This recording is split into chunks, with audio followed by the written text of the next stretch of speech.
ഇതിൽ കാര്യമായിട്ട് എന്തോ ഉണ്ട്, നല്ല കട്ടിയുണ്ട്, തുറന്നു നോക്കി. ഓൻ കുരുത്തുള്ളോനാ, ഓൻ ഞമ്മളൊന്നും മറന്നില്ലല്ലോ. ഇത് നമ്മൾ ഐതറൂന്റെ കത്താ, സുബൈദാന്റെ മോന്. വീരാനെ, വീരാനെ, ഒന്നിങ്ങോട്ട് വന്നാ.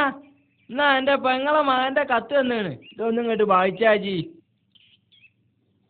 അബുവോ ഒന്നിങ്ങോട്ട് ബാ, ഐതറൂന്റെ കത്ത് തന്നെയാണ്. അബുവിനൊന്ന് വിളിച്ചോ അപ്പേ? ഓനും കേട്ടോട്ടെ, ഓനും വായിച്ചത്. ആ ഒന്നായിട്ട് വായിച്ചാജി.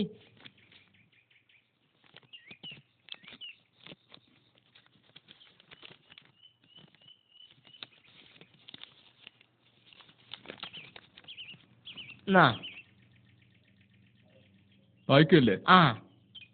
പ്രിയപ്പെട്ട വല്യപ്പ, വല്യമ്മ, വലിയ അമ്മോൻ, ചെറിയ അമ്മോൻ, അമ്മായി, കുട്ടികൾ എന്നിവർ അറിയുവാൻ ജിദ്ദയിൽ നിന്നും ഹൈദരാലി എഴുത്ത്.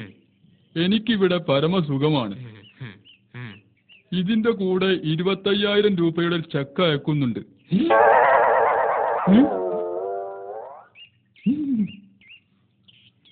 ഇതിന്റെ കൂടെ 25,000 രൂപയുടെ ചെക്ക് അയക്കുന്നുണ്ട്. അതിൽ 10,000 രൂപ വല്യപ്പക്കും. ഒന്നുകൂടി വായിച്ച 10,000 രൂപ വല്യപ്പക്കും. എന്നാല് അത് എനിക്കുള്ളതാ, അത് ഇന്റെ കജി തന്നെ തരണോ. ഞാൻ അതും ചോദിച്ചു ഇന്റെ പരങ്ങാനും വന്നാലുണ്ടല്ലോ. ഓനേതായാലും ഉസുറുള്ളോനാ. ഈ ബാക്കി വായിച്ച 10,000 രൂപ വലിയ അമ്മോനും. അത് എനിക്കാണല്ലോ. ഞാൻ അതില് കഴിയിട്ട് വാരാൻ വരരുത്. ഡകാ ഡകാ. എനിക്ക് എന്റെ ഒരു ഉറുപ്പിയും വേണ്ട ഓന്റെ. ബാക്കി വായിച്ചാജി.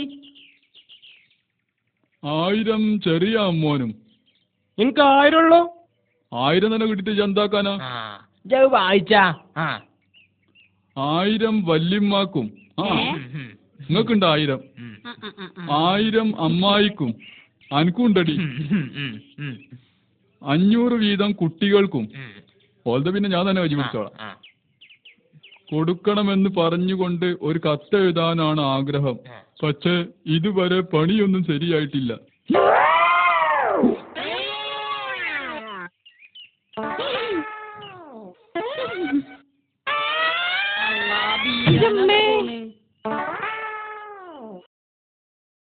ഒരു പട്ടോന് ഓനൊരു കാലത്തും കൊണപിടിച്ചൂല. ഒരു കാലത്തും കൊൺപിടിച്ചൂല. നോക്കി ആളിയ